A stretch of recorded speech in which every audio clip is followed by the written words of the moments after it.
اس لیے زیادہ قیمت سے ہمیں پریشانی نہیں. ہماری کمپنی آخر کیوتو کی کمپنی ہی تو ہے. یوسانو میں کاشت کردہ ہابس کے استعمال سے تیار کردہ کیوتو بیئر ایک منفرد بیئر ہیں جو کہیں اور تیار نہیں کی جا سکتی. حقیقی معنوں میں کیوتو کی بیئر تیار کرنے کے لیے کرس، پال اور بین کے پاس مقامی ہابس کے استعمال کے سوا کوئی راستہ نہیں. ہابس کے کاشتکار فوجیوارا اپنی اگائی ہوئی ہابس ان تینوں کو فراہم کر رہے ہیں. وہ کہتے ہیں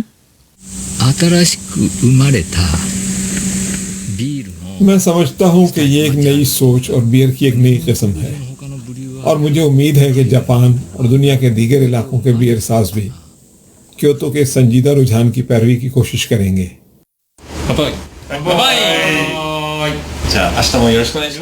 فصل کی تیاری اور ایک دوسرے کی محنت کو خراج عقیدت پیش کرنے کے لیے سب سے بہتر چیز کیا ہو سکتی ہے؟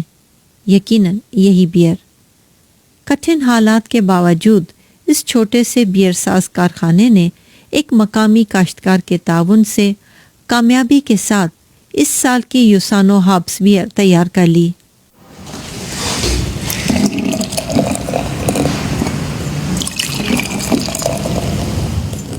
اگست کے وسط میں بالآخر یوسانو ہابس بیئر تیار ہو گئی.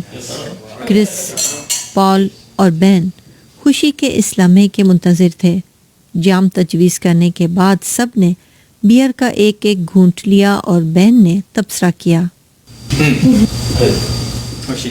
بہت عمدہ. پال نے تفصیل بتاتے ہوئے کہا ہم نے کچی ہابس استعمال کی تاکہ اس کے تیل کا ذائقہ اور خوشبو برقرار رہے. اس کے عمدہ ذائقے کو الفاظ میں بیان کرنا مشکل ہے. مشکلات کے باوجود کرس، پال اور بین نے اپنے خواب کی تعبیر کی جانب ایک اور قدم بڑھایا. ہم تینوں ہی چاہتے تھے کہ کسی دن ہماری کمپنی کی بھی ایک شناخت قائم ہو، اور اگر ہماری شناخت کیوتو کی نمائندگی کرنے والی بریوری کی ہو تو ہم سب کو بہت خوشی ہوگی.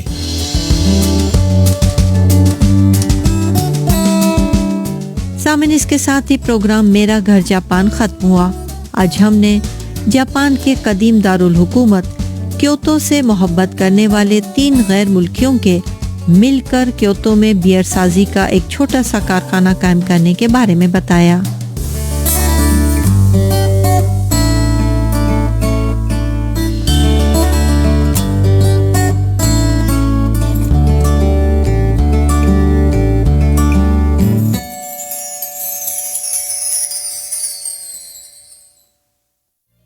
سامعین، امید ہے آج کا پروگرام آپ کو پسند آیا ہوگا. پروگراموں کے بارے میں اپنی آراء سے ہمیں ضرور آگاہ کریں، کیونکہ آپ کی آراء اور تجاویز سے ہمیں اپنے پروگرام بہتر بنانے میں مدد ملتی ہے. اور اب خط لکھنے کے لیے ہمارے پتے نوٹ فرما لیجئے. پاکستان میں ہمارے سامعین اس پتے پر خط لکھ سکتے ہیں: Urdu service NHK world Japan, post box number 1059 GPO Karachi, Pakistan. Bharat میں سامعین کے لیے ہمارا پتہ ہے NHK ورلڈ جاپان، نئی دلی آفس، 3ری منزل، building plot number 30، link road, Lajpat Nagar 3، نئی دلی 110024، بھارت. آپ براہ راست اس پتے پر ہمیں خط ارسال فرما سکتے ہیں. Urdu section NHK world, Tokyo 150-8001 Japan. ہماری ویب سائٹ ہے nhk.jp/urdu. اور اس کے ساتھ ہی آج کی نشریات ختم کرنے کی اجازت دیجیے. اللہ حافظ.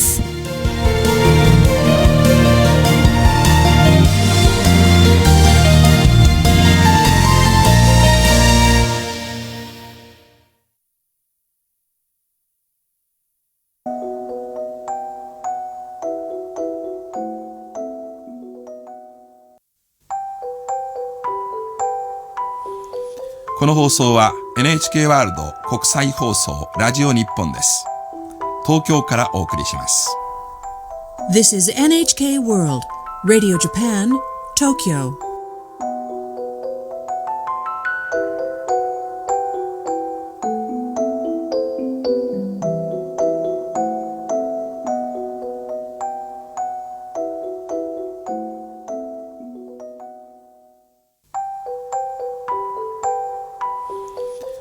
送は